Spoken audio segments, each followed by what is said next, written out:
Samantala, balikan natin ang update sa kaso ng kapatid ni dating Bamban Tarlac Mayor Alice Guo na si Sheila Leal Guo at negosyanteng si Cassandra Ong na nasa NBI po ngayon. Naroon live ang ating kasama na si Val Gonzales. Val. Hindi pa tuluyang iaharap sa piskalya itong sina Sheila Leal Guo at Cassandra Leong dito sa tanggapan mismo ng National Bureau of Investigation kung saan sila nananatili o saan sila nakatitili. Yung binabanggit nitong Bureau of Immigration, official ng Bureau of Immigration na humaharap ngayon dito sa media, kasama itong si NBI Director Jaime Santiago at itong si DOJ Assistant Secretary Miko Clabano. Ang binabanggit ay inumpisan na yung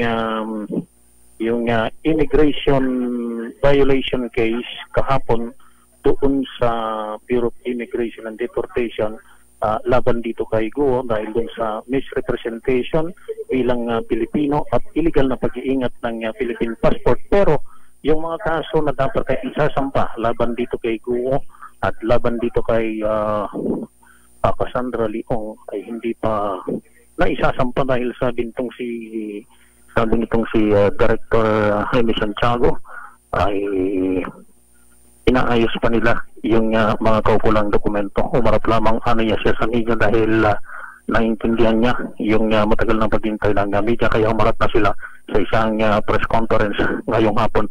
So pakinggan lang natin kung abutin ng ating audio itong nagpapatuloy na press conference dito sa tanggapan ng National Bureau of Investigation.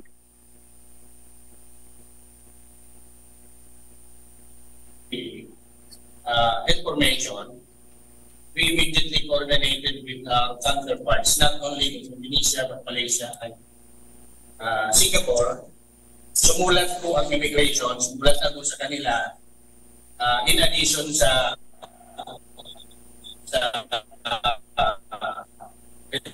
formal lines natin, formal request that to the turn over to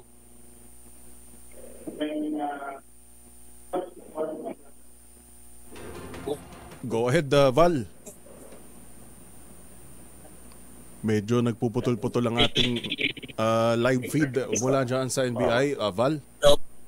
Pakinggan lang muli natin. Pakinggan lang natin itong nagpapatuloy na press conference kaugnay sa pagkakahuli sa kapatid ni Mayor Guo ng Bamban Tarlac at ang representative ng sinalakay na Pogo na si Cassandra Leong.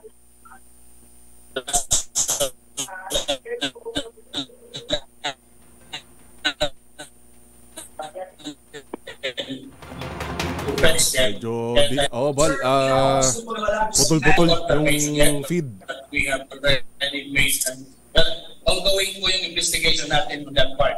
And information on how they were able to depart from the Philippines. Kasama nga yan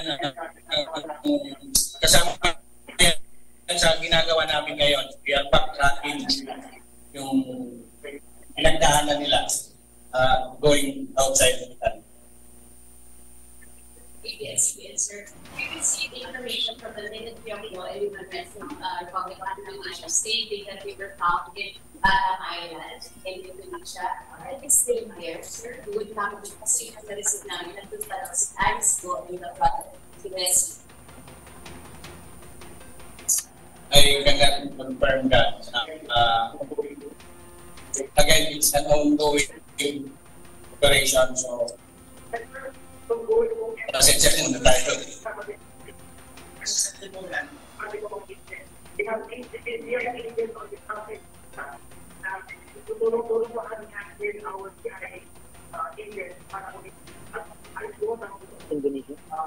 Go ahead, Val Gonzales.